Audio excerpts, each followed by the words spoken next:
individuos en determinadas condiciones, muchas veces el sistema inmune empieza a actuar de una manera desmedida, poco controlada, y la particularidad es que en esas condiciones el sistema inmune, en vez de generar una defensa, termina produciendo daños sobre tejidos propios. Entonces, la idea es dejar de ver por algunas clases a ese sistema inmune como el protector, el defensor, y ver que a veces puede tener algunas fallas en cuanto a su regulación, y en ese momento transformarse ya no en algo que nos defienda, sino que en algo que nos puede terminar produciendo daño. Indudablemente esto no ocurre en todas las personas, en general siempre es un mecanismo de defensa, pero es bueno abordar estas situaciones porque nos va a llevar a poder estudiar después diferentes patologías que están relacionadas con esta situación. Hoy vamos a comenzar a hablar de las hipersensibilidades. Yo dentro de un ratito se las voy a definir. Las vamos a seguir trabajando los dos teóricos que vamos a tener la semana que viene. Y después vamos a hablar de enfermedades autoinmunes, que justamente hace referencia también a esta desregulación en el funcionamiento del sistema inmune, y nos hace de alguna manera revisar este aspecto tan particular que tiene el sistema inmune de funcionar de una manera desmedida, causando daños sobre tejidos propios. Un segundito, voy a abrir el Power, así lo comparto con ustedes.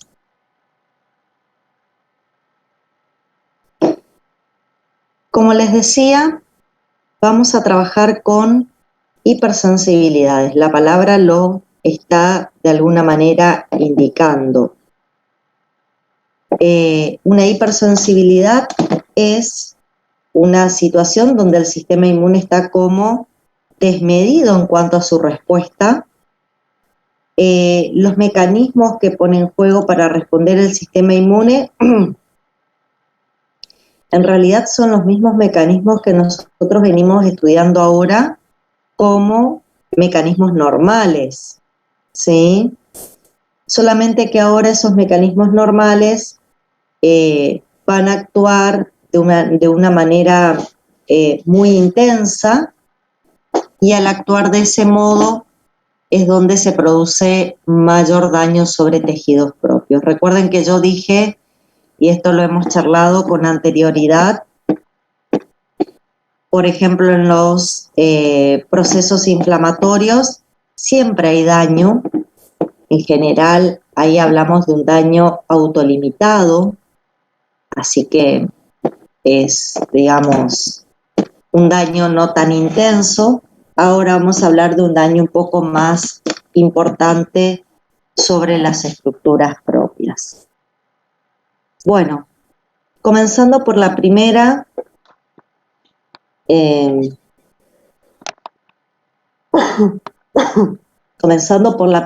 las imágenes, acá vamos a tratar de definir qué es una reacción de hipersensibilidad, ¿sí? Yo más o menos se los estuve aclarando en las cuestiones que comencé a hablar al comienzo de la clase, pero fundamentalmente una reacción de hipersensibilidad es un daño, un trastorno que es causado por una disfunción de nuestro sistema inmune.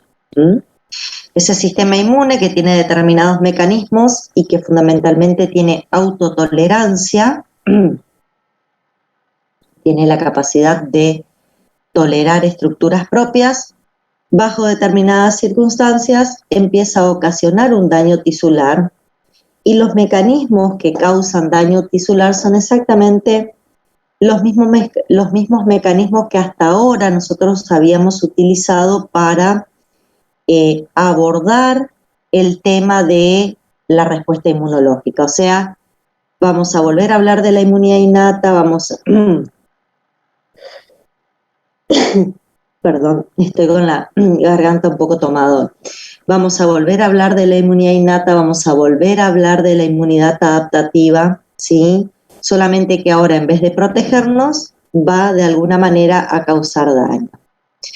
¿Por qué pueden ocurrir reacciones de hipersensibilidad? Y las causas más frecuentes por las cuales pueden ocurrir reacciones de hipersensibilidad tienen que ver con una respuesta frente a antígenos extraños, que pueden ser realmente microorganismos patógenos o pueden ser quizás también antígenos ambientales inertes, no infecciosos, pero la característica de esa respuesta es que está mal regulada o está descontrolada. O sea que esta respuesta de hipersensibilidad se va a dar frente a propias estructuras, frente a estructuras extrañas, y la particularidad va a ser siempre que la forma en que responda el sistema inmune va a ser un modo descontrolado. Bueno, también yo dije puede ser una respuesta frente a antígenos propios, es otra posibilidad. A veces el sistema inmune está respondiendo y responde desconociendo nuestros propios antígenos, reaccionando contra tejidos propios, y esa sería otra situación donde vemos reacciones de hipersensibilidad. Hay una clasificación en cuanto a las hipersensibilidades que toma en común la particularidad que tienen esas reacciones de hipersensibilidad. Esta clasificación la realizaron Hell y Coombs y hablaron de que existen en general 4 tipos de hipersensibilidades diferentes. Las 3 primeras involucran anticuerpos dentro de lo que es el mecanismo de daño. La última involucra únicamente a la inmunidad celular como la responsable de producir los daños sobre estructuras propias. En el caso de la hipersensibilidad de tipo 1, también se la llama hipersensibilidad inmediata, recibe esta denominación porque las manifestaciones clínicas que vamos a tener a causa de este cuadro de hipersensibilidad aparecen 15 o 20 minutos después de haber tomado contacto con algo que vamos a llamar alergeno. En estas hipersensibilidades hoy vamos a trabajar fundamentalmente las reacciones alérgicas que son tan conocidas. En la hipersensibilidad de tipo 2 vemos una hipersensibilidad citotóxica. Este nombre nos indica de que va a haber una cierta toxicidad sobre células propias, va a haber destrucción de células propias. Acá normalmente hay anticuerpos involucrados que van a unirse a estructuras propias, las van a marcar y van a desencadenar una respuesta que va a concluir con la destrucción de esa célula propia. A veces no es la célula que se destruye, sino que hay una reacción frente a una determinada proteína, entonces lo que se afecta es la funcionalidad de la célula.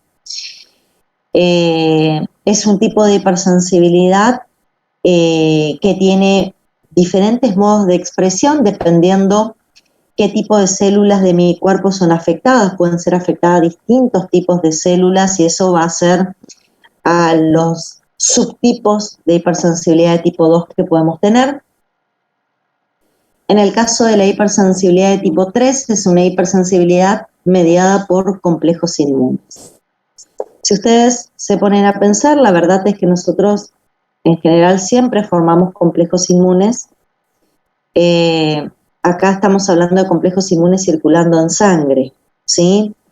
Normalmente los complejos inmunes circulando en sangre tienen la particularidad de eliminarse con los macrófagos de la pulpa roja del vaso. O sea, se forman esos complejos y cuando circulan a través de la sangre por la pulpa roja del vaso, estos complejos inmunes son eliminados por macrófagos. Ese es en general el destino que tienen los complejos inmunes que están circulando en sangre.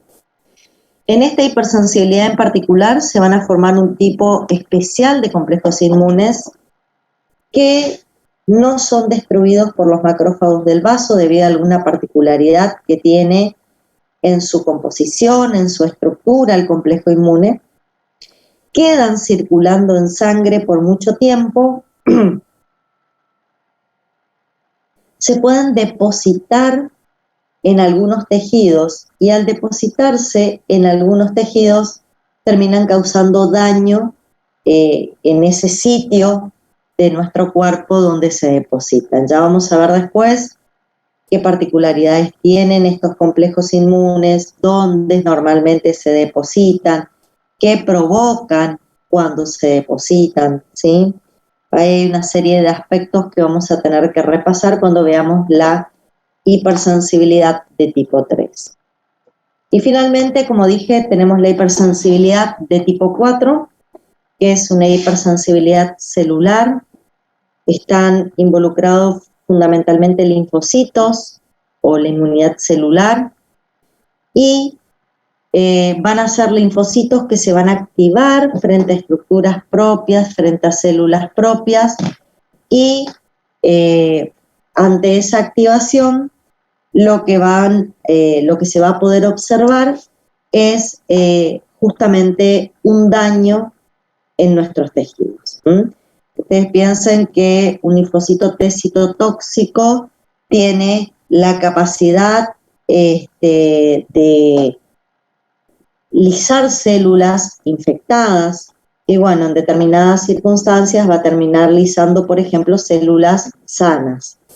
Y bueno, eso se va a manifestar como un cuadro de hipersensibilidad. Pero bueno, después vamos a ir viendo porque también en este grupo de hipersensibilidades hay como varios subtipos y esos subtipos a su vez obviamente dependen de qué linfocito se active y en qué circunstancias. La idea un poquito es trabajar hoy con la hipersensibilidad de tipo 1, la hipersensibilidad inmediata. Es una hipersensibilidad que tiene varios aspectos que tenemos que analizar, por eso por ahí nos va a llevar más tiempo que las otras hipersensibilidades. La 2, la 3 y la 4 son hipersensibilidades que vamos a trabajar la semana que viene. Y después ya vamos a estar con todas estas herramientas preparados para entrar en la autoinmunidad, porque en general cuando hablamos de autoinmunidad estamos hablando de lesiones o enfermedades que van a dañar estructuras propias y esas estructuras propias se van a dañar por cuadros de hipersensibilidad. O sea, el mecanismo de daño en la autoinmunidad se da por una situación de hipersensibilidad. Vamos, como dije, a empezar por la hipersensibilidad de tipo 1, las tan famosas y conocidas alergias. Estas reacciones alérgicas son reacciones inmunes que se caracterizan porque se genera un cuadro inflamatorio, una respuesta que está mediada por inmunoglobulina E, y esa respuesta se genera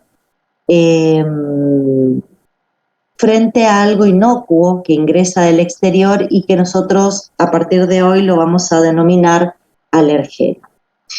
Esa respuesta, que va a estar mediada por altos niveles de inmunoglobulina E en nuestro organismo, es una respuesta que va a activar mastocitos, va a activar eosinófilos y estas células de la inmunidad innata que, si bien participan en otras respuestas normales, en esta situación se van a activar de una manera exacerbada y liberando el contenido de sus gránulos van a terminar provocando un cuadro con daño en tejido propio.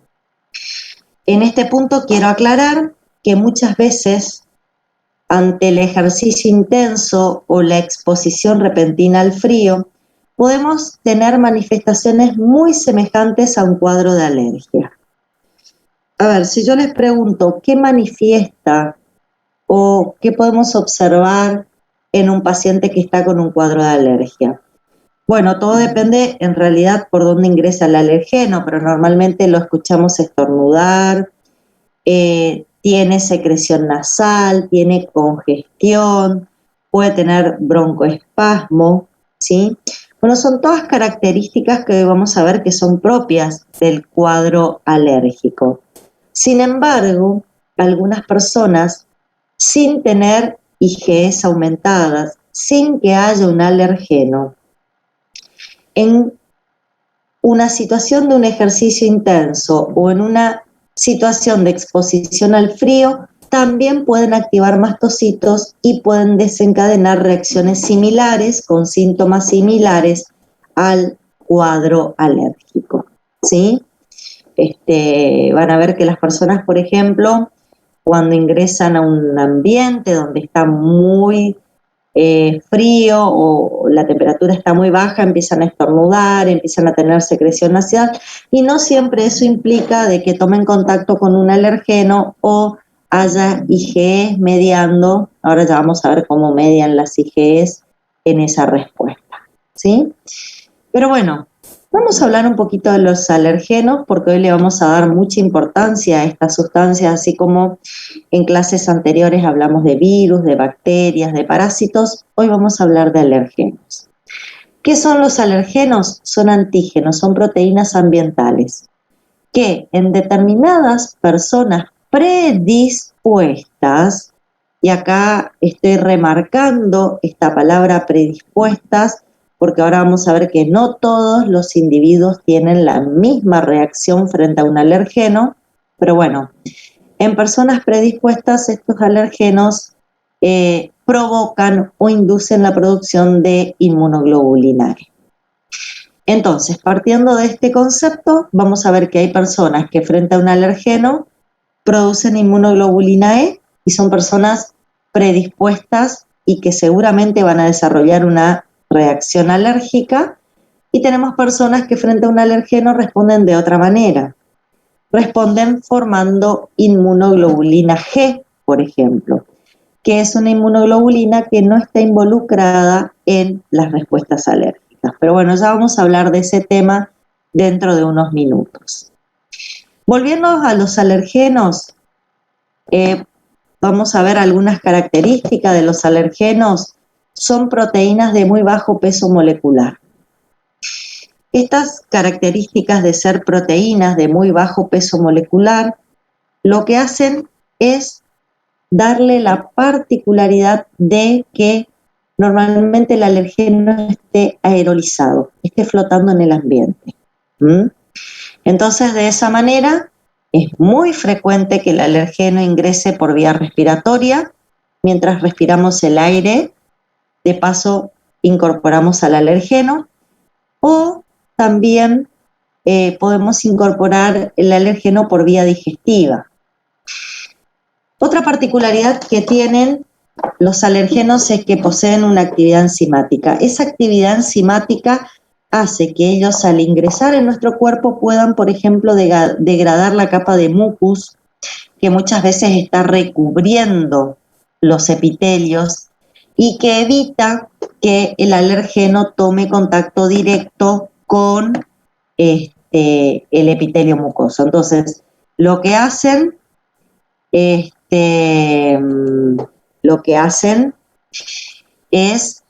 justamente estar aerolizados, ingresar por las vías respiratorias y degradar la capa de mucus y poder tomar un contacto íntimo con el epitelio mucoso. Acá un compañero me pregunta qué pasa con las pulgas. En realidad, chicos, la pulga no es un alergeno, ¿sí? Lo que puede pasar es, los alergenos serían, por ejemplo, los ácaros, que son pequeños y minúsculos microorganismos que están en el polvo. Y en el caso de que alguien me diga yo soy alérgico a la pulga, en realidad puede ser que la picadura de la pulga tenga en su, digamos, cuando la pulga nos pica, porque tiene ese mecanismo de acción, introduzca alguna proteína o tenga en su saliva alguna proteína, en sus secreciones, alguna proteína que sea un componente alergénico, pero no es la pulga la que es alérgica. Ahora bien, no todos los alérgenos entran por mucosas, también pueden entrar por piel, ¿sí?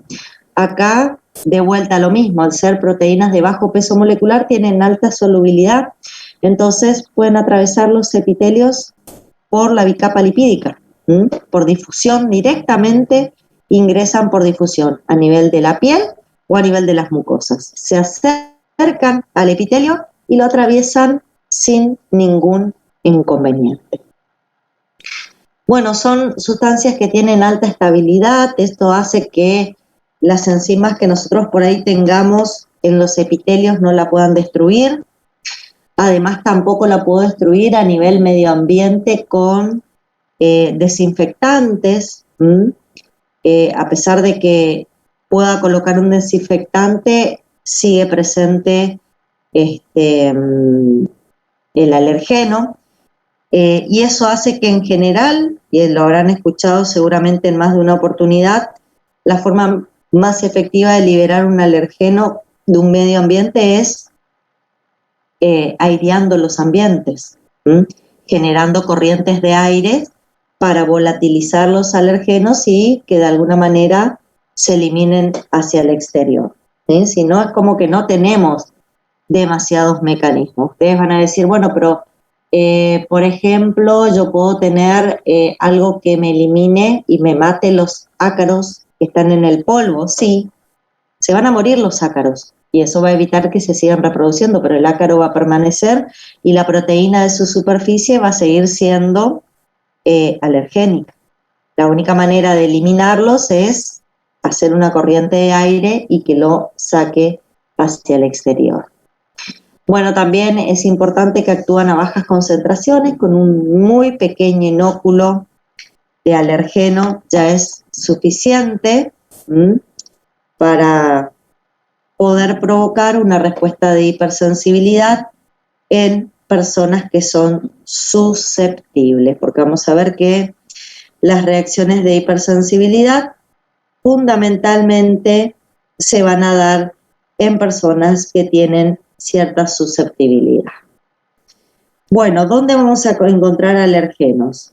En el medio ambiente, pero también podemos encontrar alergenos en sustancias que nosotros consumimos, ¿sí? Los alimentos, algunas proteínas que están presentes en los alimentos que consumimos también pueden ser consideradas alergenos. Acá dice animales domésticos. En el pelo de los animales domésticos hay ciertas proteínas que se consideran alergénicas, el polen de las plantas, las esporas de los hongos. En el caso de que dice picaduras de insectos, obviamente, como dije, alguna proteína que está en sus secreciones o en el propio veneno, en el caso de las hormigas, de las abejas, van a resultar ser sustancias alergénicas. Bien, un segundito. Ahí está. Y entramos a este término que es importante para la hipersensibilidad de tipo 1 y es la atopía. ¿Qué es la atopía? La atopía es una condición de origen genético que nos vuelve predisponente al desarrollo de enfermedades alérgicas. Y acá está lo que yo les decía. Hay personas que en este contexto tienen la particularidad de ser propensos a desarrollar reacciones alérgicas y hay otras personas que no lo desarrollan frente a los alergenos.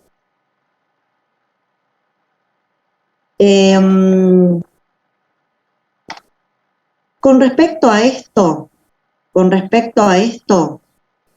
fíjense la estadística que ustedes pueden observar ahí. El 60% de los descendientes de de personas que son atópicas, si uno de los progenitores es atópico, el 60% de sus descendientes pueden presentar atopía por tener esa carga genética. Aumenta mucho más la predisposición si ambos descendientes son atópicos. Y un 10% de posibilidad en una persona de ser atópica o de, hay un 10% de probabilidad de desarrollar enfermedad alérgica si no tiene descendientes atópicos. Y ustedes me van a preguntar, pero bueno, ¿no era que había una causa genética? Acá tengo que tomar en cuenta dos cuestiones. La atopía, que yo acá después lo pongo como predisposición genética. Sí, lo puedo marcar acá. Déjenme un segundo que voy a poner el puntero para que lo puedan acá. Esto que yo lo pongo como predisposición genética, fíjense que no es el único elemento para el desarrollo de una enfermedad alérgica. Entonces, además de esa predisposición genética, necesito factores ambientales. ¿Está? Vamos a ver que el 10% de las personas hay un 10% de personas que tienen probabilidad de desarrollar enfermedad alérgica sin tener individuos atópicos en su familia. ¿Por qué? Primero porque ustedes saben que cuando se genera cada individuo se pueden generar mutaciones espontáneas. Y esas mutaciones pueden hacer que a partir de ese individuo aparezcan genes que los predisponga a ser atópico. Y otra cosa, no solo tengo la carga genética, sino que tengo también los factores ambientales que sumados a esa carga genética hacen que una persona pueda desarrollar enfermedades alérgicas, ¿sí? Hay factores ambientales que, ¿cómo se encontraron estos factores ambientales? La verdad, los factores ambientales se encontraron porque se estudió un grupo de personas que digamos que desarrollaban, enfermedades alérgicas. Se estudió un grupo de personas que desarrollaban enfermedades alérgicas y se encontró que tenían ciertas características en común. Por ejemplo, vivían en ambientes con alta contaminación ambiental. Indudablemente, si yo vivo en un ambiente con una alta contaminación ambiental, estoy como más propenso a tomar contacto con alergenos. ¿Por qué? Porque justamente en la contaminación ambiental aparecen muchas sustancias consideradas alergénicas. El estilo de vida occidental en cuanto a la alimentación, ¿sí? La alimentación de tipo occidental es una alimentación que muchas veces contiene sustancias muy nocivas para nuestra salud y en ese contexto, digamos, muchas de esas sustancias se van a comportar como alergenos. El estrés es un elemento que favorece mucho a una respuesta de hipersensibilidad de tipo 1 frente a un alergeno. Ser hijo de una madre fumadora. Después, acá, cuando dice no alimentación con lactancia materna, implica, por ejemplo, haber consumido en edades tempranas leche de vaca, que tiene proteínas de origen animal y que nosotros la podemos tomar como sustancias alergénicas o sustancias extrañas para nosotros y responder con una hipersensibilidad de tipo 1. Lo mismo que si en los primeros años de vida recibimos tratamiento con antibióticos. Los antibióticos son sustancias que muchas veces causan hipersensibilidad de tipo 1 porque tienen en su contenido determinadas estructuras moleculares que terminan desencadenando esta reacción. Entonces, lo importante es que hay personas que frente al alergeno van a responder de una manera y hay personas que frente a un alergeno van a responder de otra. Las personas atópicas normalmente en presencia del alergeno responden formando T helper 2. Y acá necesitamos ponernos un poquito de acuerdo a ver cómo es este mecanismo, ¿sí? Pensemos en lo siguiente. Ingresa el alergeno,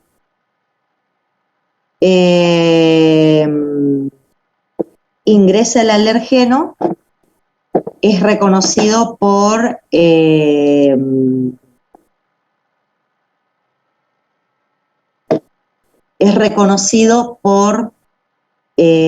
las células presentadoras de antígenos, están ahí debajo de la piel y debajo de la mucosa. Estas células lo van a endocitar, lo van a presentar por complejo de clase 2 y van a migrar al órgano linfoide secundario para hacer la presentación que corresponde del alergeno. ¿A quién se lo van a presentar? Se lo van a presentar a los linfocitos TCD4 vírgenes, ¿sí? Bueno, en las personas atópicas, la presentación ocurre en presencia de altos niveles de interleuquina 4 e interleuquina 13, secretada por la célula presentadora de antígenos. O sea, esa célula, debido a la carga genética que tiene ese individuo, hace una presentación o liberando grandes cantidades de interleuquina 4 e interleuquina 13. ¿Qué provoca eso en una persona atópica? Que se forma un T helper 2. Por otro lado, también piensen que el alergeno va a llegar al órgano linfoide secundario, va a ser reconocido por los linfocitos B, por su BCR. El linfocito B va a recibir la doble activación con los T helper foliculares y una vez que se esté transformando en células plasmáticas secretoras de anticuerpos y realice un switch isotípico, va a recibir señales del T helper 2, interleuquina 4 e interleuquina 13, señales que van a hacer que cuando él realice su switch isotípico lo haga con la direccionalidad hacia la formación de inmunoglobulina E. El switch isotípico de un linfocito B en presencia de interleuquina 4 e interleuquina 13 es un switch isotípico que favorece la formación de IgE. Por lo tanto, en consecuencia, la persona atópica, luego de haber reconocido el alergeno y de haber activado su inmunidad adaptativa, va a tener T helpers 2 activados e IgE formándose desde las células plasmáticas. ¿Qué pasa si no estoy en una persona atópica? El linfocito T que se genera es un T helper 1. En la población en general no atópica que no tiene genes que lo predisponen, la presentación se hace en un contexto de altos niveles de interleuquina 12 y se forma un T helper 1. Este T helper 1, cuando el linfocito B hace su switch isotípico, libera interferón gamma, y ese interferón gamma en el switch isotípico provoca la formación de IgG. Entonces, fíjense ustedes, las personas en general no atópicas tienen T helper 1 e IgGs frente a los alergenos. Las atópicas tienen T helper 2 e IgE. Ustedes van a decir, bueno, pero tengo T helper y tengo anticuerpo, ¿cuál es la diferencia? La diferencia la vamos a ir viendo hoy, porque en el caso de las IgEs vamos a ver que tienen la capacidad de sensibilizar mastocitos y activar eosinófilos. Ya vamos a ver cuáles son esas consecuencias.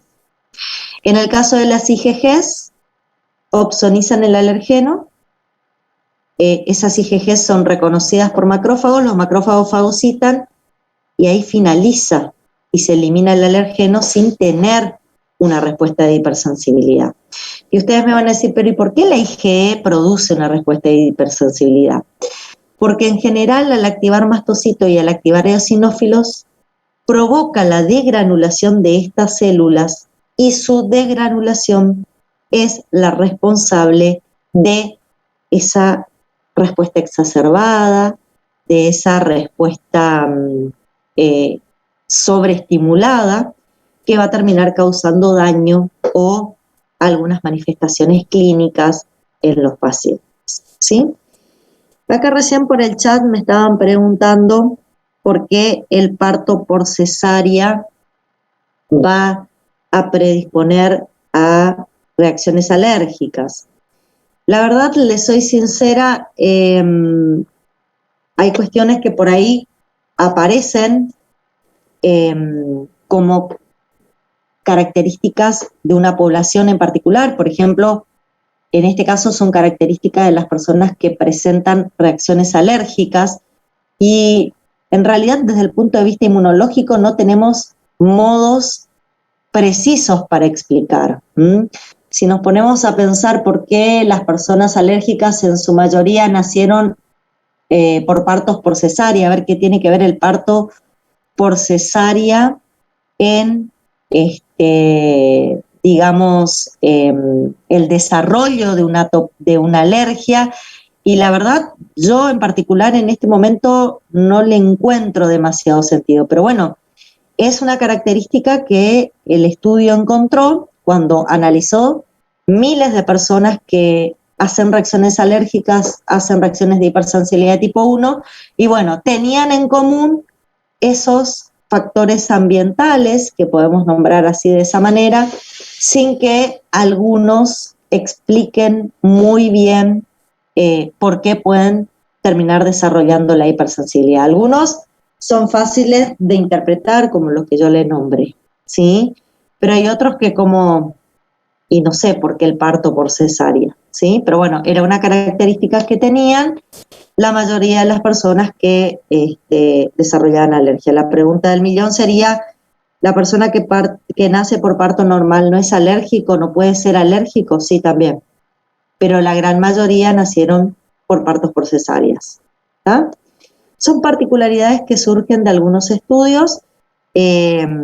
Quizás por ahí todavía nosotros hoy no los podemos explicar, porque piensen que todos estos procesos inmunológicos están en desarrollo, nosotros todavía estamos aprendiendo muchas de estas cuestiones y bueno, con el paso del tiempo quizás vayan surgiendo algunas explicaciones que hoy no la puedo dar de manera precisa, ¿sí? Bueno, volviendo un poco a lo que estamos trabajando,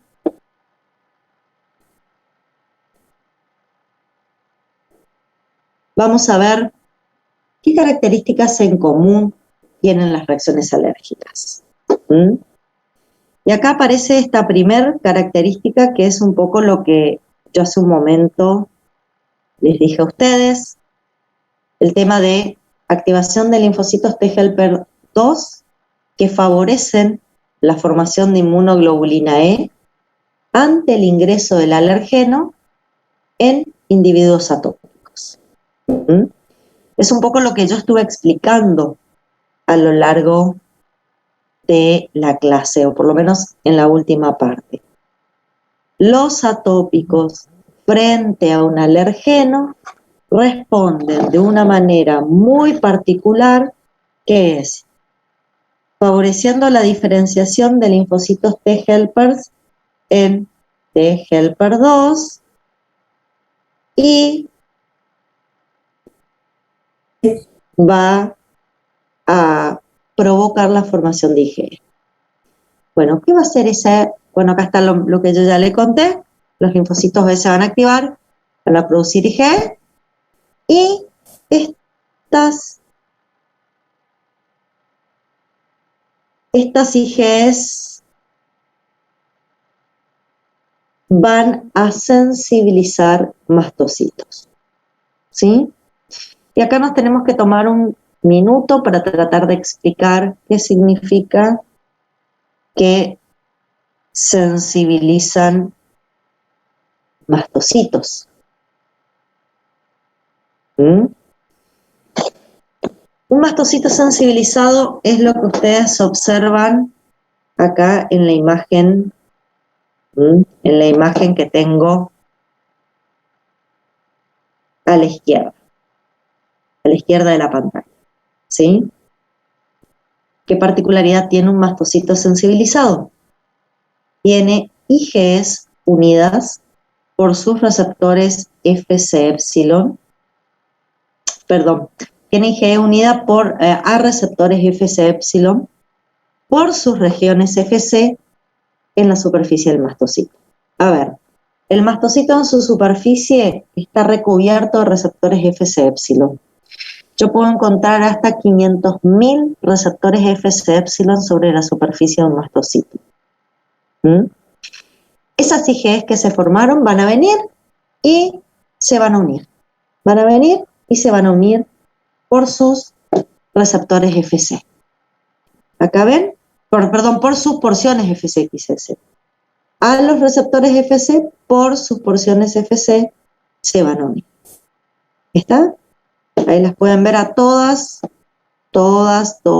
unidas. Bien. Van a quedar así y de esta manera el mastocito va a estar en reposo. O sea, en verdad todavía no tuve una reacción alérgica. Esto todavía no provoca una reacción alérgica. Es como una preparación para el desarrollo de una reacción alérgica. ¿Cuándo ocurre la reacción alérgica? Cuando hay una exposición repetida al alergeno, cuando el alergeno vuelve a ingresar. Y ustedes me van a decir, ¿y acaso el alergeno ya no estaba adentro? ¿Ya no provocó la activación de la inmunidad adaptativa? ¿Ya no provocó la formación de IgE? ¿Cómo tengo que esperar de vuelta que ingrese el alergeno?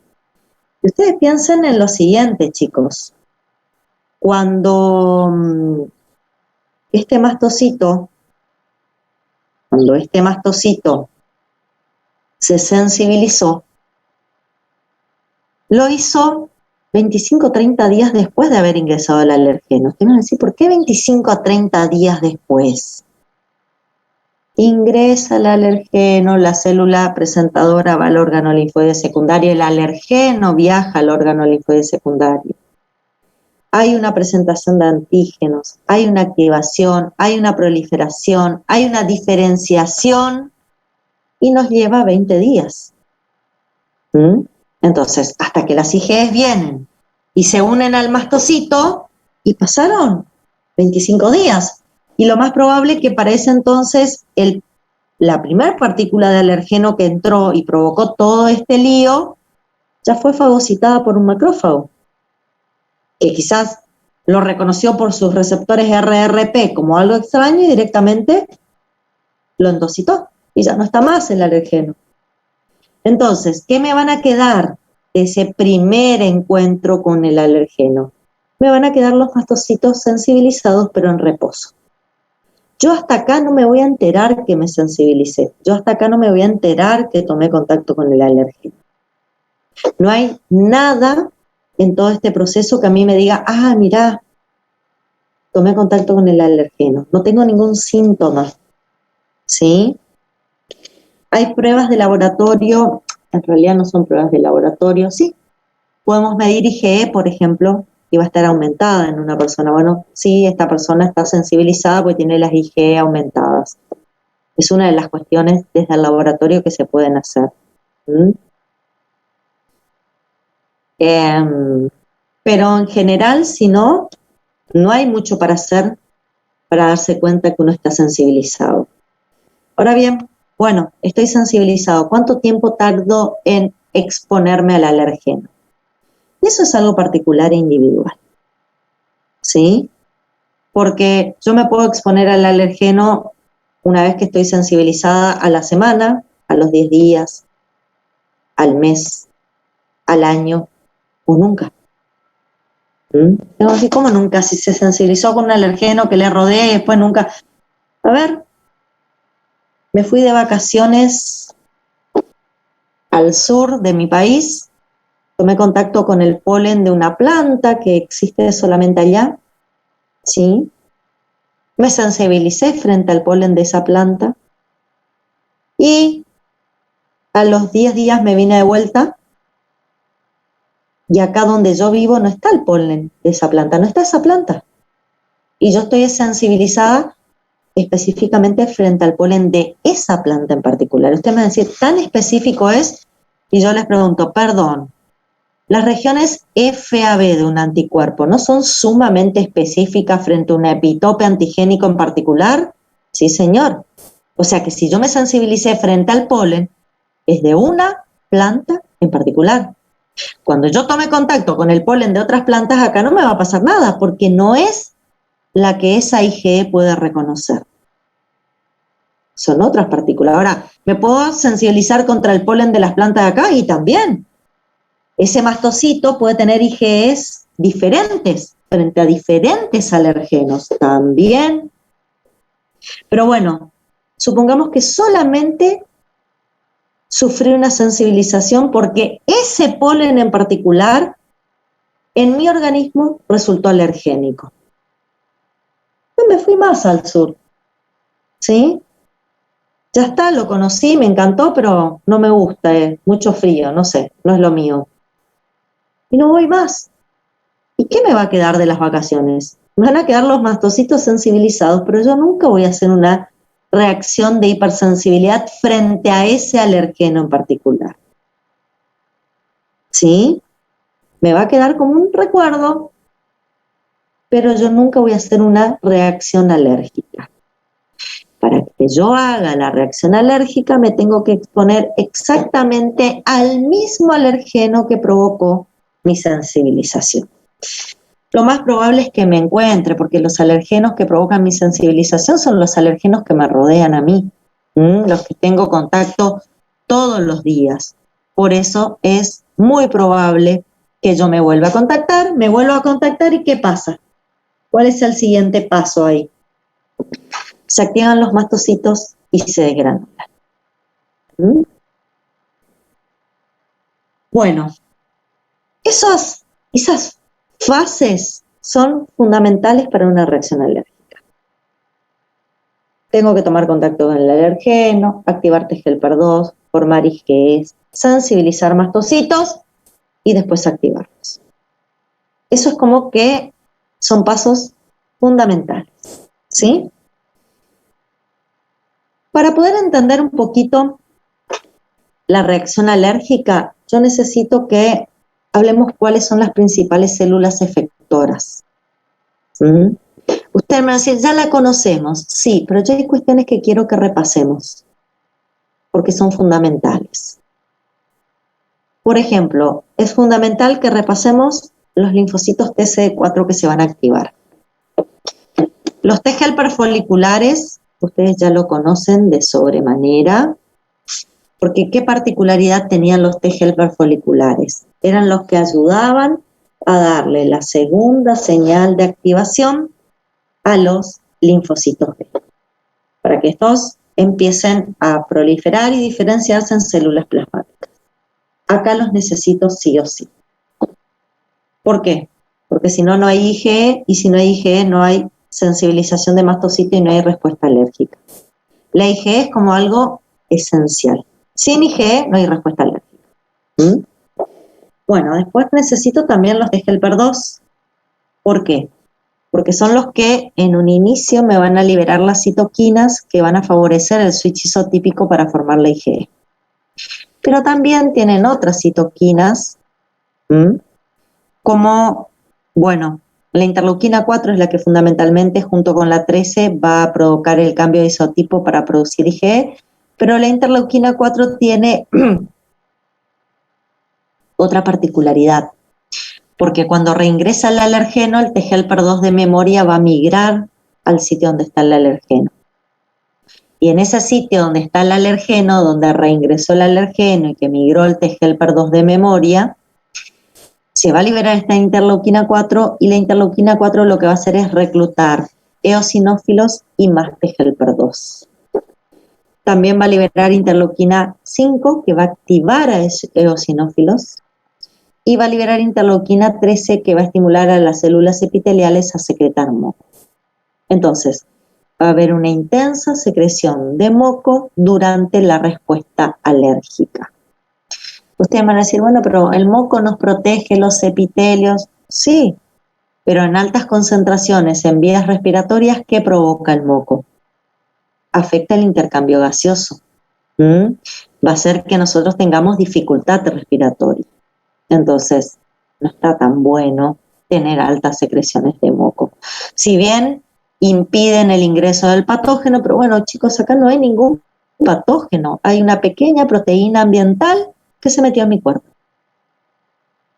Entonces, es como que esa secreción de moco, más que ser beneficiosa, termina siendo perjudicial, ¿sí?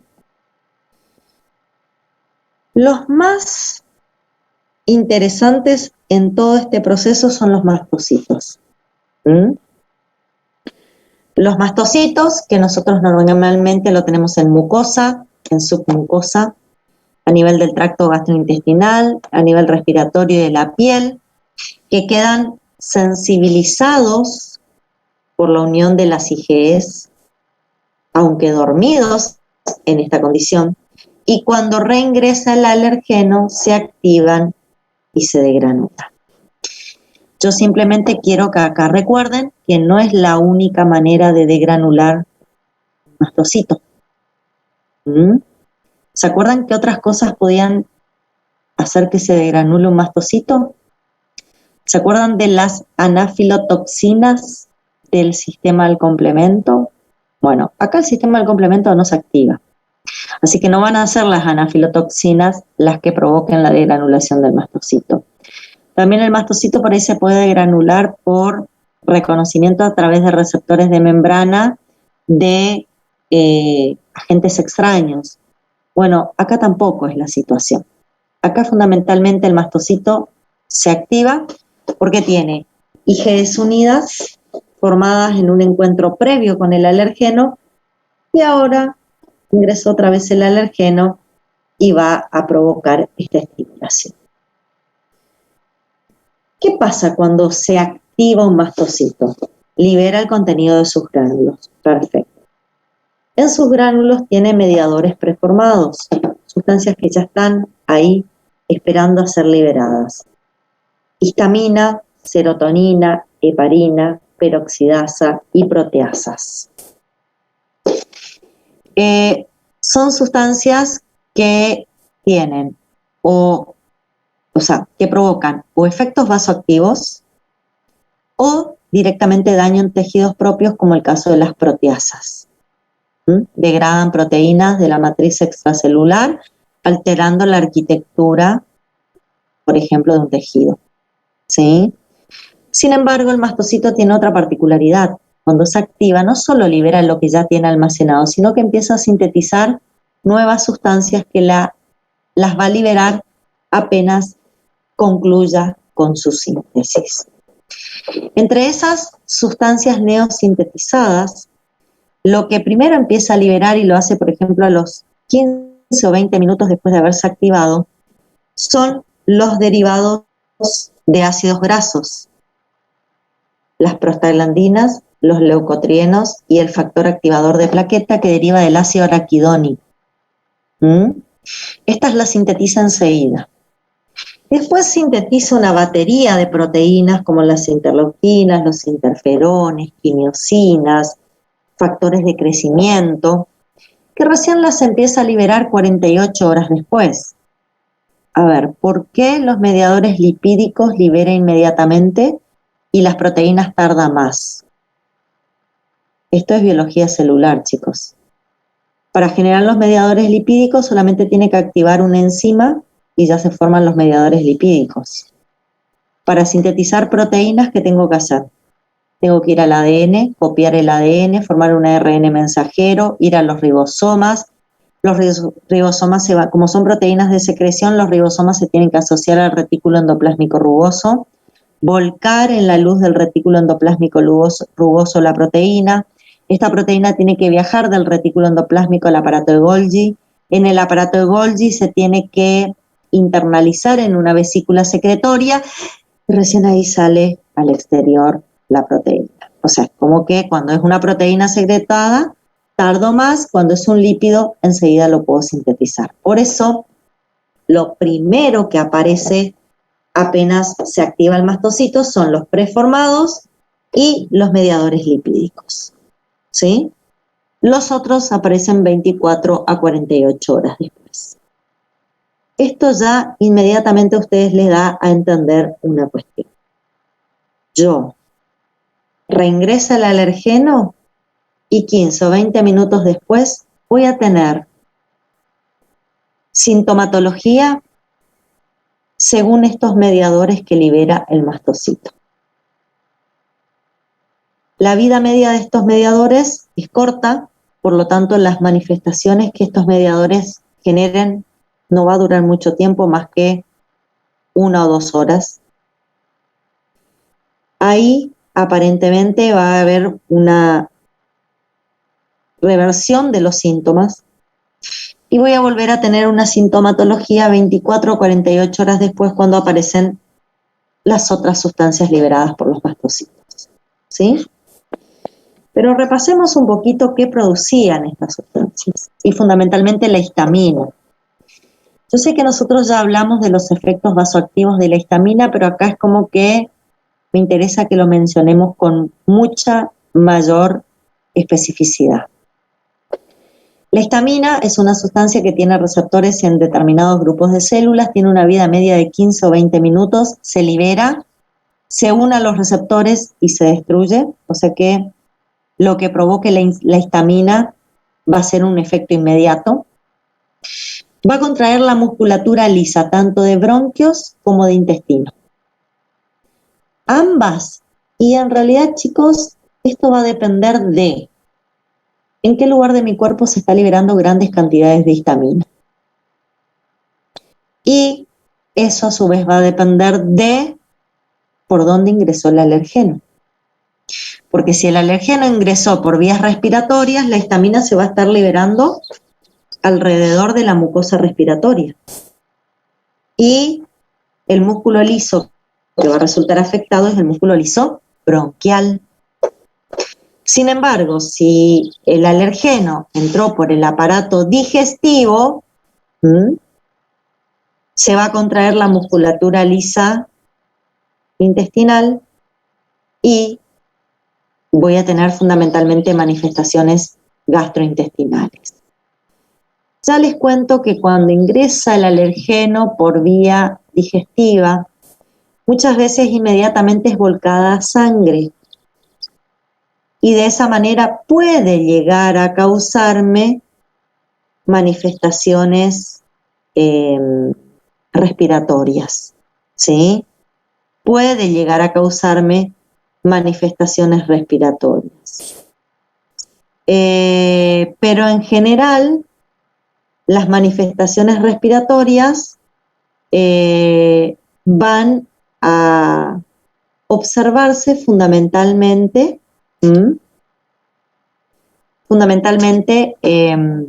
cuando el alergeno ingresa por esa vía. ¿Está? Bueno, obviamente si contrae la musculatura, si contrae la musculatura lisa bronquial, va a producir broncoespasmos. Son cuadros autolimitados, no de larga duración, los efectos de la histamina. Y a nivel intestinal va a aumentar el peristaltismo y va a favorecer la diarrea y el vómito en el paciente. Va a estimular la contracción de las células endoteliales. Esto tiene que ver con una acción en el remodelado de la histamina. La histamina se va a unir a receptores en células endoteliales y va a hacer que aumente el calcio citoplasmático, y esto va a remodelar el citoesqueleto de las células endoteliales y va a hacer que las células endoteliales se retraigan, aumentando la permeabilidad del área por donde ingresó el alergeno. Fundamentalmente lo que vamos a encontrar en ese caso es edema en el tejido por donde ingresó el alergeno. También se van a estimular las células endoteliales para que ellas liberen sustancias vasoactivas como prostaglandina I2 y óxido nítrico. Y estas sustancias van a relajar el músculo liso que está asociado al endotelio vascular. Entonces, además de haber aumento de la permeabilidad, también va a haber vasodilatación. ¿Sí? Otra particularidad que tiene la histamina es que estimula las terminaciones nerviosas, produciendo dolor, ¿sí? Sobre todo produce dolor de cabeza. sobre todo produce dolor de cabeza. Y va a actuar sobre las células dendríticas presentadoras de antígeno, favoreciendo a que haga una presentación antigénica para que se formen T-helper 2 y no T-helper 1. O sea que va a favorecer otra vez la formación de más T-helper 2. A su vez, chicos, piensen esto. Cuando reingresa el alergeno, no solo activa los mastocitos sensibilizados, sino que vuelve a activar otra vez de nuevo T-helper de memoria, linfocitos B de memoria. Entonces voy a tener otra vez una nueva oleada de producción de IgEs. Cada vez que reingresa el alergeno, más IgEs frente a ese alergeno voy a tener presente. Las serinoproteasas neutras, como la triptasa y la quimasa, van a producir lesión tisular. Yo les dije, van a actuar sobre proteínas del tejido, las van a dañar. Los mediadores lipídicos que aparecen a los 15 o 20 minutos, la prostaglandina de dosis, vasodilatador y broncoconstrictor. Esto sí ya es un efecto un poco más prolongado, la broncoconstricción. Produce quimiotaxis de leucocitos para favorecer un acúmulo en la zona. El leucotrieno C4, D4 y E4 son broncoconstrictores prolongados, producen secreción de moco y aumentan la permeabilidad. El factor activador de plaquetas es broncoconstrictor, provoca la retracción de las células endoteliales, aumenta la permeabilidad, produce vasodilatación. O sea, fundamentalmente vamos a tener efectos vasoactivos que nos van a dar una determinada sintomatología. Una sintomatología que no es muy agradable. ¿Sí? Bien. Y después, a las 24, 48 horas después, van a aparecer citoquinas y quimiosinas que, resumiéndolas, van a producir la formación de un foco inflamatorio donde lo que va a predominar son eosinófilos y T-helper 2.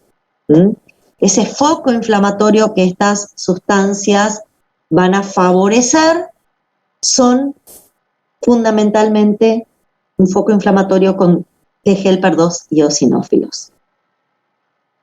Nosotros en realidad estábamos acostumbrados a focos inflamatorios que tenían neutrófilos y que tenían monocitos. Bueno, en esta condición el foco inflamatorio va a tener eosinófilos y T-helper 2.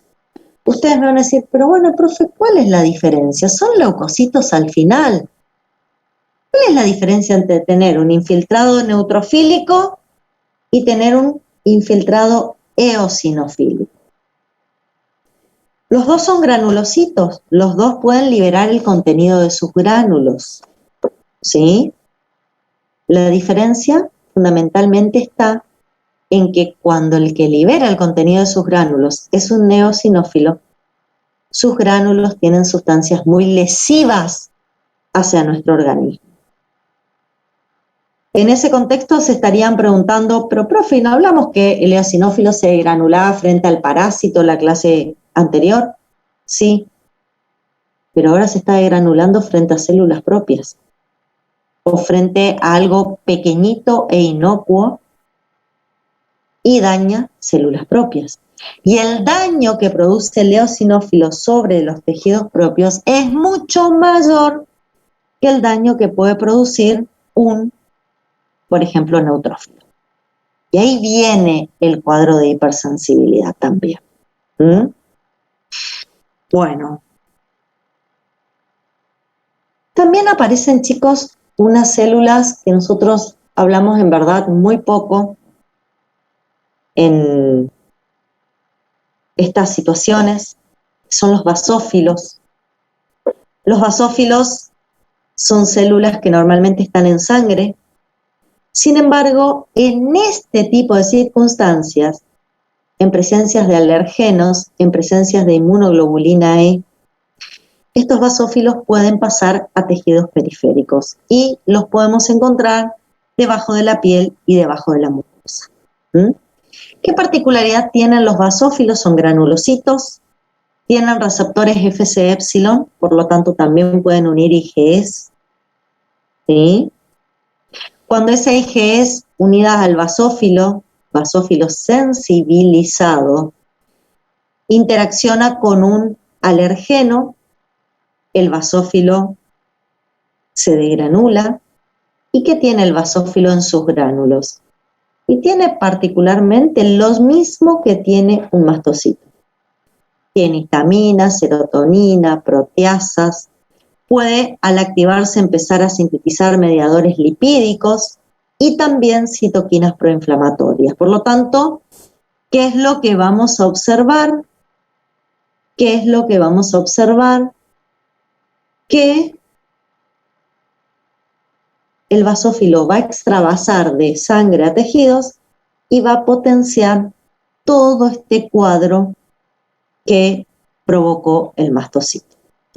Así que acá tiene un compañero el mastocito que va a potenciar su actividad. Bueno, después aparecen los eosinófilos, lo nombré varias veces ya en esta clase.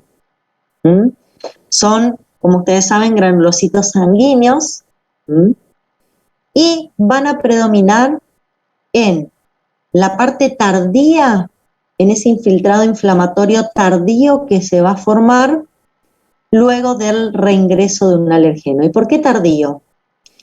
Porque las citoquinas y quimiosinas que va a liberar el mastocito para favorecer la migración de eosinófilos van a aparecer entre 24 y 48 horas después. Recién ahí va a empezar a extravasar el eosinófilo, va a pasar por el mismo mecanismo que nosotros ya vimos para el neutrófilo, es exactamente el mismo mecanismo. Va a ser un rolling, va a ser una adhesión laxa, va a ser una adhesión firme, va a transmigrar y así el eosinófilo se va a ir al sitio donde está el alergeno. ¿Y ahí con qué se va a encontrar? Con mastocitos y TGLPER2 que lo estaban llamando. Tanto el mastocito como el TGLPER2 estaba liberando citoquinas y quimiosinas para atraer fundamentalmente a los eosinófilos. ¿Qué hacen los eosinófilos cuando llegan? Se pueden activar por citoquinas que libera el TGLPER2 y degranularse, es una posibilidad. También pueden haber, chicos, IgEs libres. Pueden haber IgEs libres ahí que se unan a los alergenos que están presentes y el eosinófilo a través de sus receptores Fc epsilon reconoce al alergeno opsonizado por la IgE. Esta es otra manera que el eosinófilo se puede activar. O directamente por citoquinas liberadas por el TGLPER2 o porque reconoce alergenos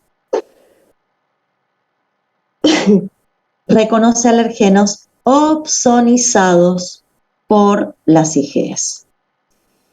¿Qué hace el eosinófilo cuando se activa? Se degranula.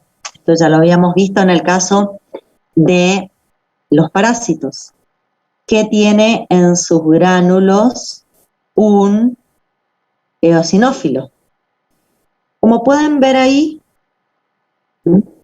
acá a la derecha arriba, tiene fundamentalmente gránulos citotóxicos, ¿sí? Tiene peroxidasa del eosinófilo, proteína básica mayor, proteína catiónica, neurotoxina.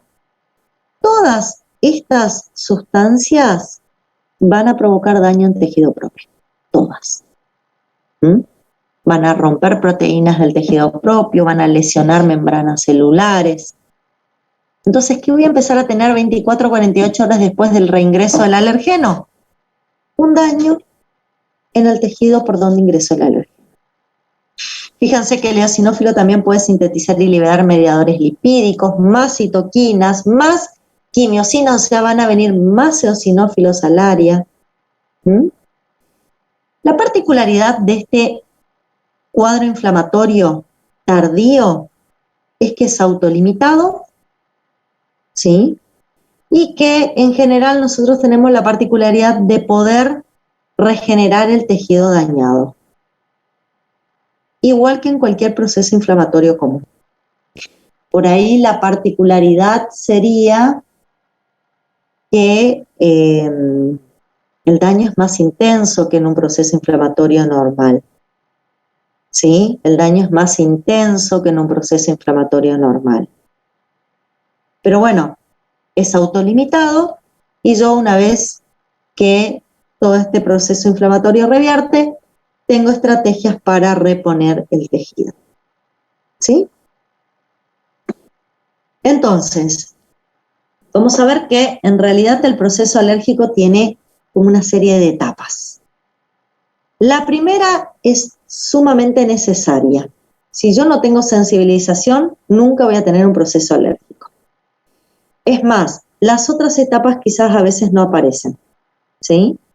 ¿Cuándo sí aparecen las otras etapas? Cuando yo estoy sensibilizada y me vuelvo a encontrar con el alérgeno. En esas circunstancias aparecen las otras etapas. Primera etapa, sensibilización. Es el primer contacto con el alergeno, esa sensibilización. Como se acuerdan, inducía un perfil T-helper2, inducía la producción de anticuerpos IgE, y esas IgEs, ¿qué hacían? Las IgEs venían, bueno, acá está todo el mecanismo, fíjense, ingresa el alergeno, la célula dendrítica viene al órgano linfoide secundario, y mouse. Acá se forma el T-helper2, se activa el linfocito B, se forman los anticuerpos IgE, se forman las células T de memoria, pero en general, hasta que llegaron las IgE al mastocito, yo le dije 15, 20, 30 días, el alergeno no está más. El alergeno original que ingresó no está más. Entonces, ¿qué me queda? Me queda el mastocito sensibilizado y nada más. Me quedan los T de memoria, los linfocitos B de memoria, pero el alergeno no está más. Normalmente, como dije, un mastocito tiene 500.000 receptores Fc-epsilon en su membrana. En general siempre está saturada por IgE, sobre todo en las personas atópicas. Esa unión de la IgE al receptor Fc-epsilon no produce la degranulación del mastocito. Tiene que estar la IgE unida al mastocito y asociar nuevamente el alergeno para recién ahí tener degranulación. Si no, esa degranulación no ocurre.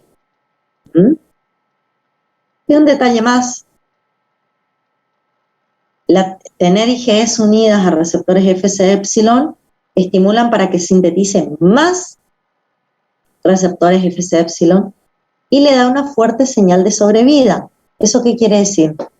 Si el mastocito tenía una vida media de meses, ya puede sobrevivir años sensibilizados en esa mucosa. Porque esto le da sobrevida al mastocito. Alarga su vida media.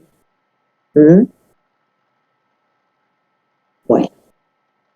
¿Qué pasa si reingresa el alérgeno? ¿Qué pasa?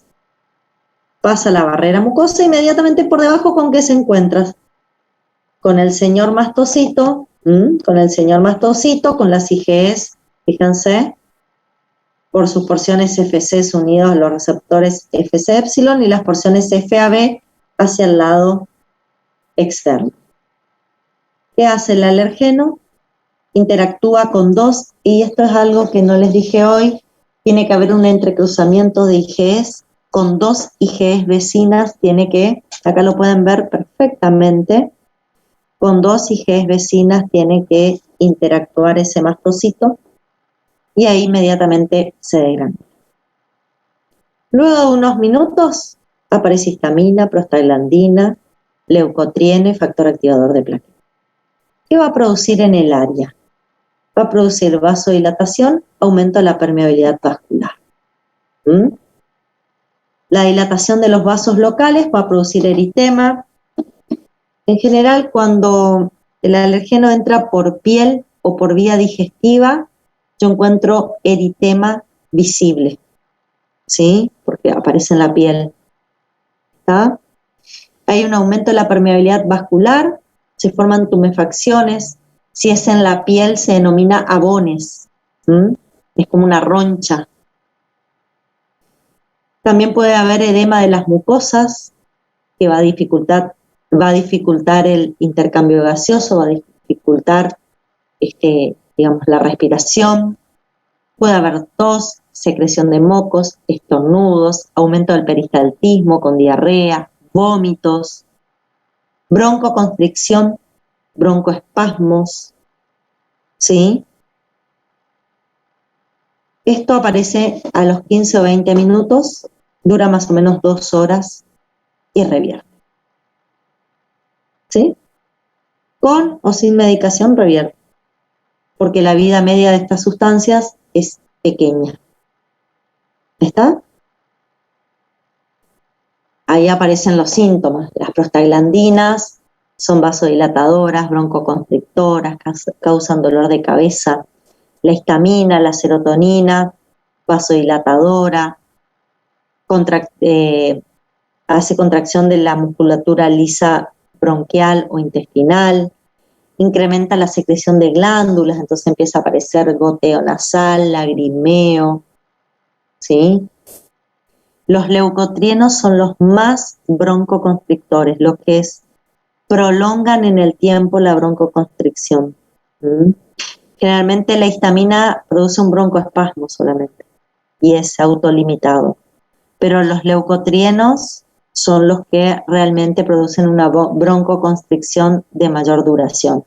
Indudablemente esa broncoconstricción, chicos, va a estar manifestada sobre todo cuando ingresó por vía respiratoria. Yo les dije que por ahí cuando ingresa por vía digestiva también puede haber broncoconstricción, porque pasa sangre el alergeno y puede circular por la zona del árbol respiratorio.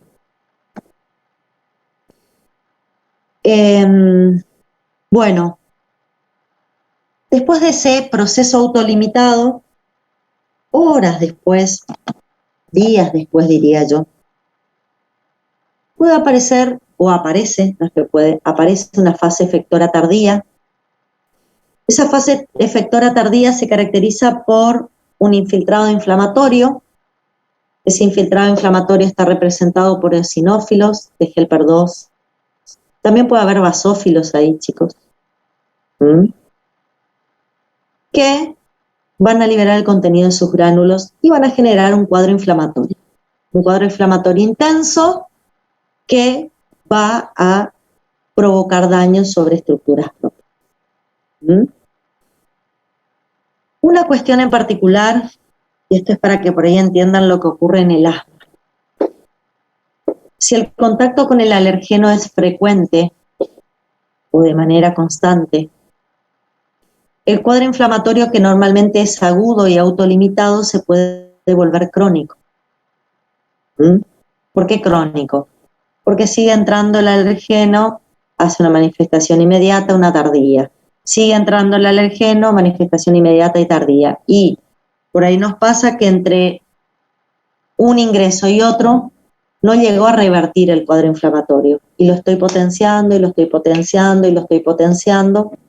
Entonces el cuadro inflamatorio, en vez de revertir, que revierte entre los 5 y 7 días, pasa semanas y sigue la infiltración eosinofílica y de T helper 2, sigue el daño a estructuras propias, y lo que puede empezar a ocurrir, sobre todo en vías respiratorias, es un remodelado de la vía aérea ya asociada a una inflamación crónica. Un remodelado de la vía aérea ya asociada a una inflamación crónica. ¿Se acuerdan ustedes qué pasaba en las inflamaciones crónicas? Aparecía tejido fibroso. ¿Se acuerdan? Bueno, aparece tejido fibroso, aparece aumento en las fibras musculares lisas. Entonces vamos a tener esa respuesta tardía normalmente horas o días después, mediado por citoquinas y quimiosinas, y es una respuesta inflamatoria local con eosinófilos, neutrófilos, mastocitos, linfocitos T helper 2, basófilos. Normalmente es autolimitada, dura 5 o 7 días y desaparece. Y yo normalmente puedo llevar a la normalidad del tejido inflamado. ¿Qué nos puede pasar? Y eso se puede prolongar en el tiempo y ahí ya el tejido inflamado no se normaliza, sino que termina con daño. Esa es una posibilidad en algunas reacciones de hipersensibilidad. Pero bueno, vamos a tener una rinitis alérgica, podemos tener una conjuntivitis alérgica, podemos tener asma, dermatitis atópicas, alergias alimentarias o shock anafiláctico. Todas son enfermedades alérgicas que aparecen por un cuadro de hipersensibilidad de tipo 1 tras la reexposición al alérgeno. ¿Cuáles son las diferencias entre estas enfermedades? Por dónde ingresó el alergeno y dónde voy a tener mis manifestaciones clínicas. ¿Sí? Pero todas, ¿qué tienen en común? Partieron de un mastocito sensibilizado por IgEs. Ante el reingreso del alergeno, el mastocito se degranuló y provocó una respuesta inmediata y provocó una respuesta tardía. ¿Sí? En el asma bronquial hay reacciones alérgicas repetidas de fase inmediata y tardía en el pulmón que termina provocando un cuadro inflamatorio crónico. Ese cuadro inflamatorio crónico produce lesiones irreversibles a nivel pulmonar.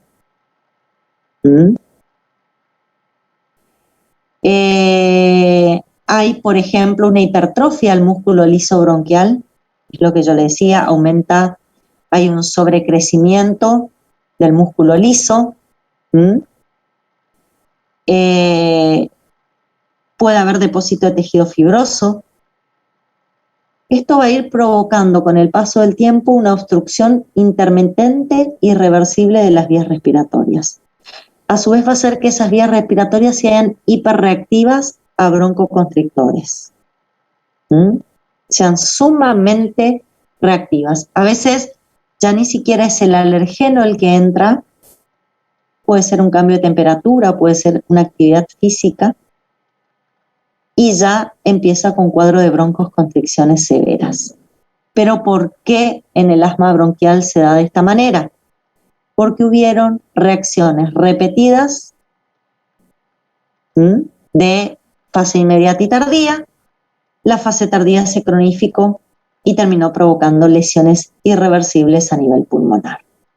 El resto de la vida de ese paciente es muy sensible a sustancias broncoconstrictoras o a veces puede ir mejorando su cuadro clínico, pero si nosotros, por ejemplo, le hacemos una espirometría a esta persona, va a mostrar lesiones que son propias del asma bronquial.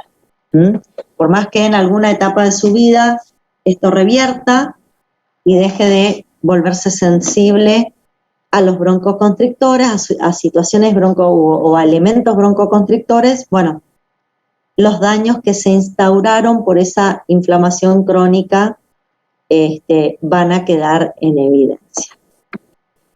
La rinitis alérgica es, por ejemplo, algo más benigno dentro de lo que es la hipersensibilidad de tipo 1, porque es un cuadro autolimitado. Se da fundamentalmente cuando son las vías aéreas superiores las que responden a alergenos.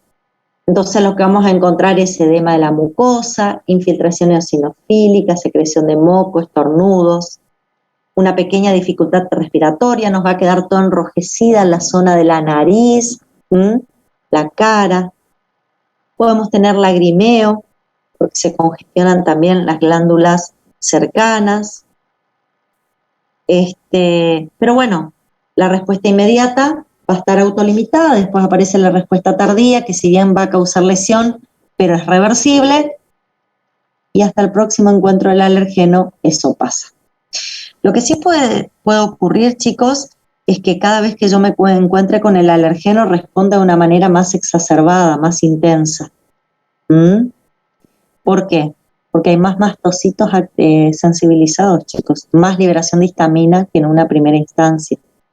Recuerden que cada vez que ingresa el alergeno, yo vuelvo a generar nuevas IgEs. ¿Está?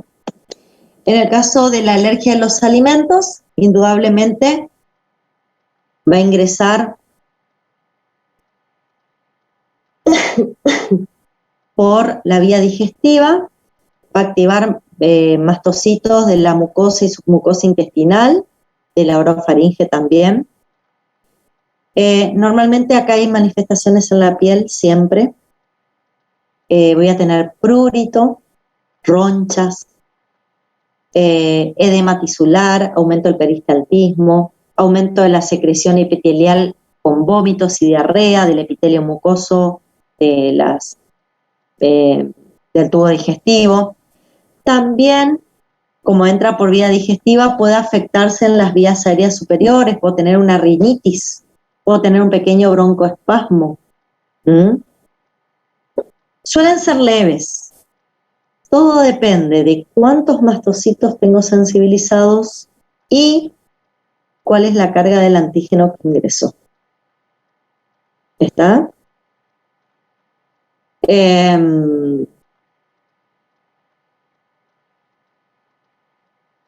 La forma más grave de la hipersensibilidad de tipo 1 es el shock anafiláctico. ¿Cuándo aparece un shock anafiláctico? Te tienen que dar dos situaciones. En personas sensibilizadas, tiene que ingresar directamente al torrente sanguíneo y en un gran inóculo el alérgeno. ¿Sí? Ingresar en personas sensibilizadas directamente al torrente sanguíneo y un gran inóculo del alérgeno. ¿Qué produce esto? Produce una activación masiva en todo mi cuerpo de los mastocitos. Se activan los mastocitos desde la orofaringe hasta los del aparato digestivo, los de la piel. Y tengo un alto nivel de histamina siendo liberada a todo mi organismo. ¿Qué provoca eso? Provoca una reducción intensa del tono vascular, una hipotensión secundaria a la vasodilatación y una masiva salida de líquido hacia los tejidos. La persona se va a hinchar, va a tener las manos hinchadas, la cara hinchada, pero no solo va a haber edema expuesto hacia el exterior, se van a edematizar los órganos internos. Y lo que fundamentalmente va a comprometer la vida del paciente es el edema laringeo y el edema de glotis. ¿Por qué? Porque eso cierra las vías aéreas. Si hay edema laringeo y edema de glotis, se cierran las vías aéreas. Se obstruyen las vías aéreas. Y el paciente directamente no recibe oxígeno. Tiene directamente una falta de oxígeno. También puede haber una hipermotilidad intestinal, una alta producción de mocos, ronchas en toda la piel. Y es un cuadro grave porque si no actuamos en minutos se compromete la vida del paciente. Hay fármacos para revertir el shock anafiláctico, son corticoides. O en el caso de que tenga un edema de glotis, un edema laringio, a veces hace falta hacer una traqueotomía. Porque no le está ingresando oxígeno a la persona. Es un cuadro grave. Y como dije, se da cuando se inocula grandes dosis de alergenos directamente en sangre. ¿Cuándo ocurre eso? Cuando, por ejemplo, aplicamos drogas endovenosas, como antibióticos, opioides, insulina, protamina, anestésicos, medios de contrastes para hacer estudios radiológicos, en general van directamente endovenosos. Muchas veces. Los antibióticos muchas veces puedo aplicarlos endovenosos. Entonces ahí va a aparecer este cuadro de shock anafiláctico. Es un cuadro grave y que compromete la vida del paciente. ¿La adrenalina también sirve para el tratamiento? Sí, se suele aplicar adrenalina también. Cuando hay picaduras de insectos, pero ojo, no una abeja, 2 abejas. Cuando una persona que es sensible al veneno de las abejas queda expuesto a un enjambre de abejas y termina siendo picado por 100 o 200 abejas, que a veces pasa, chicos. ¿Sí? Son cuadros que pasan. Bueno, inmediatamente se le cierra la laringe, la glotis y deja respirar el paciente por este shock anafiláctico. ¿Está? No hay manera, chicos, de desactivar el mastocito. Los alergistas tienen, la persona que alguna vez fue un alergista, sabrá que hay tratamientos que se hacen en personas alérgicas y los tratamientos tienen que ver con la inyección continua de pequeñas dosis del alergeno frente al cual somos sensibles. Y aparentemente, no me pregunten por qué, porque la explicación no la tengo yo, la va a tener un alergista, esa exposición constante a pequeñas dosis del alergeno de forma repetida hace que se desensibilicen los mastocitos. Pero eliminar un mastocito sensibilizado no tengo fármacos. A lo sumo puedo disminuir la respuesta con antihistamínicos o antialérgicos que en general son corticoides. Y lo que hacen los corticoides es reprimir o disminuir el foco inflamatorio más que nada. Y el antihistamínico lo que hace es bloquear el receptor de histamina para que la histamina no genere los efectos inmediatos. Fuera de eso, no tenemos demasiadas opciones. ¿Está?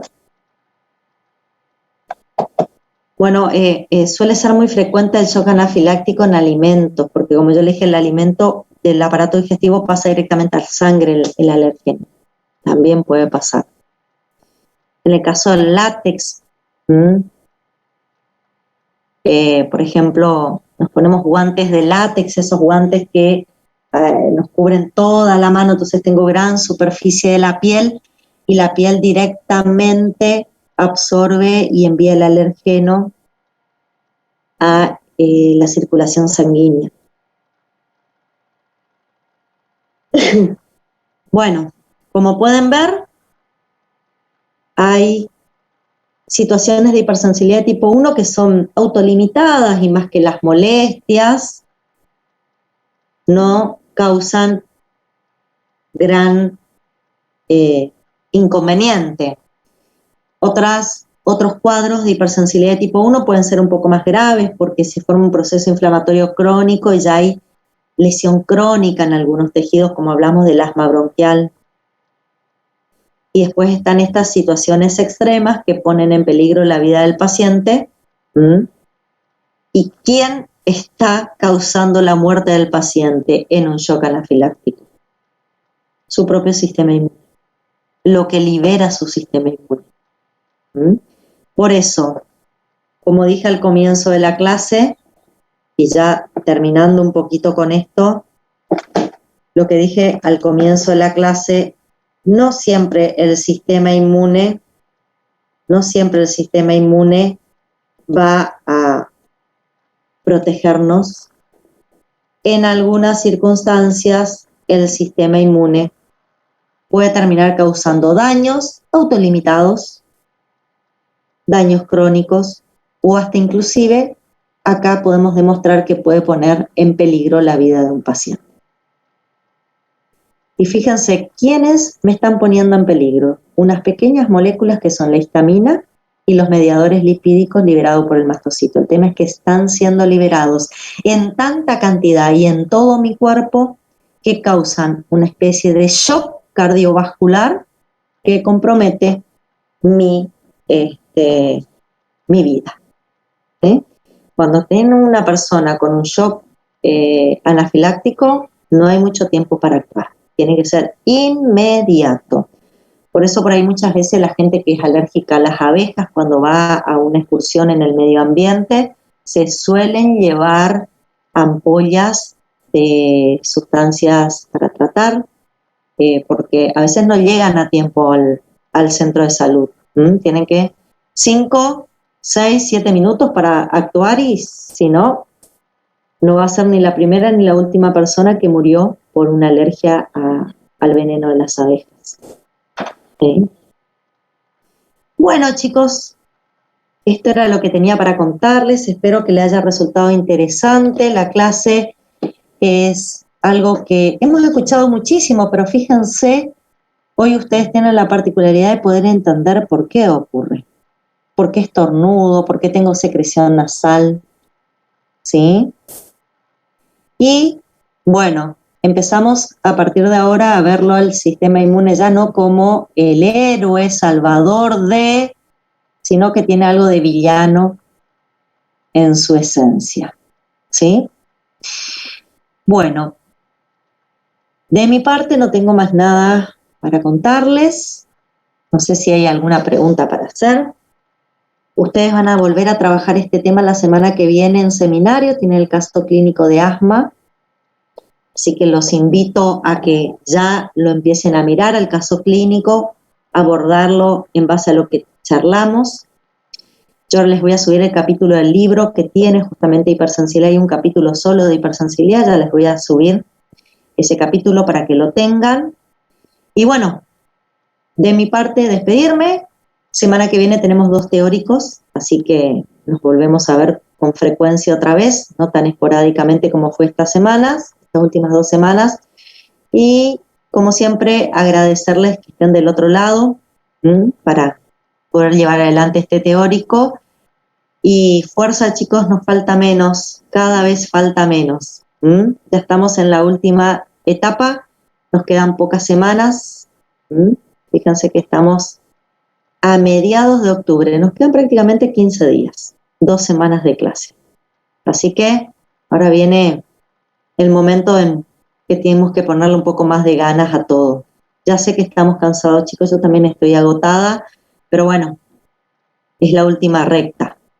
Y después van a venir solamente beneficios. Si hacemos las cosas bien, si nos preocupamos ahora, les puedo asegurar que después todo va a ser mucho más sencillo. Bueno, hasta la próxima entonces. Gracias por estar ahí. Buen fin de semana para todos. Chau, chau.